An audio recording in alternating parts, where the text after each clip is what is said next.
नमस्कार। चलिए आज चीर फाड़ करते हैं हिंदी की एक छोटी लेकिन बहुत ही खौफनाक कहानी आखिरी प्रसारण की।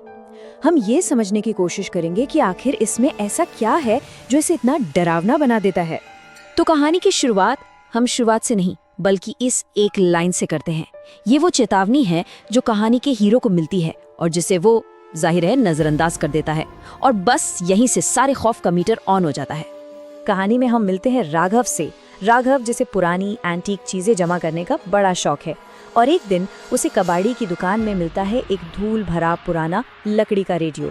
मतलब एक हॉरर कहानी के लिए बिल्कुल परफेक्ट सेटअप है ना, एक ऐसी चीज जिसके साथ जुड़ा है एक गहरा अनकहा राज। तो जब कबाड़ी वाला उसे रोकता है तो राघव का जवाब क्या होता है?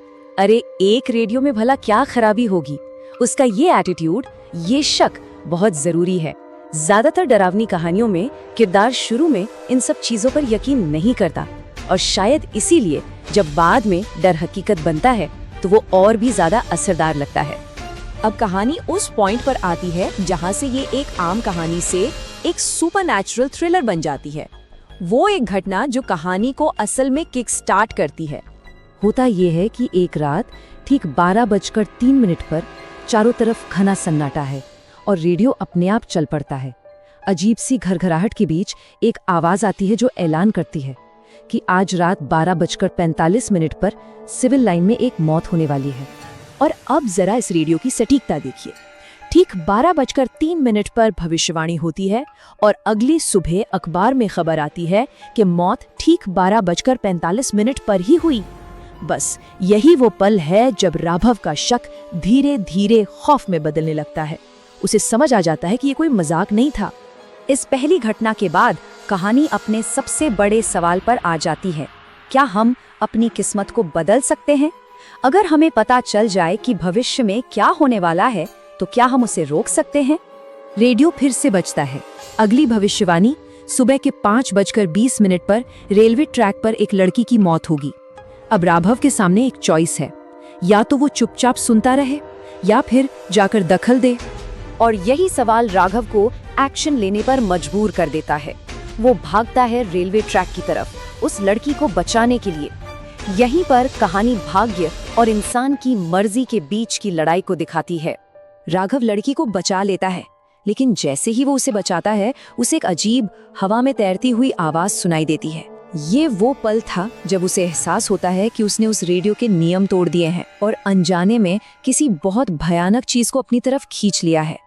और बस यहीं से हॉरर का एक क्लासिक आइडिया सामने आता है कि कुछ ताकतें ऐसी होती हैं जिनसे छेड़छाड़ नहीं करनी चाहिए। राघव ने जो किया है अब उसे उसकी कीमत चुकानी पड़ेगी। कहानी का सबसे डरावना हिस्सा अब आता है।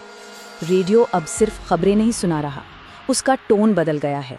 वो अब एक गुस्से से भरी बदला लेने वाली ताकत बन चुका है जो राघव से कह रहा है, तुम नियम तोड़ रहे हो। और फिर आता है वो पल जो सच में रीढ़ में सिहरन दौड़ा देता है। रेडियो अब किसी और की नहीं बल्कि सीधे राघव की मौत की भविष्यवाणी करता है और समय बताता है, रात के 2:10। कहानी का क्लाइमैक्स तो बस कमाल का है। यहाँ आकर फिजिक्स के सारे नियम फेल हो जाते हैं। राघव की अपनी ही परछाई दीवार से अलग होकर उस पर हमला कर देती है। मतलब जिस चीज से भागा नहीं जा सकता वही मौत का हथियार बन जाती है और रेडियो की भविष्यवाणी सच साबित होती है। लेकिन रुकिए, कहानी राघव की मौत के साथ खत्म नहीं होती। असल में कहानी का सबसे डरावना हिस्सा तो आखिरी कुछ पलों में छिपा है। देखिए ये सिलसिला कैसे दोहराया जाता है। वो श्रापित रेडियो वापस उसी कबाड़ी की दुकान पर पहुंच जाता है। एक नया लड़का उसे देखता है, उसे खरीदना चाहता है।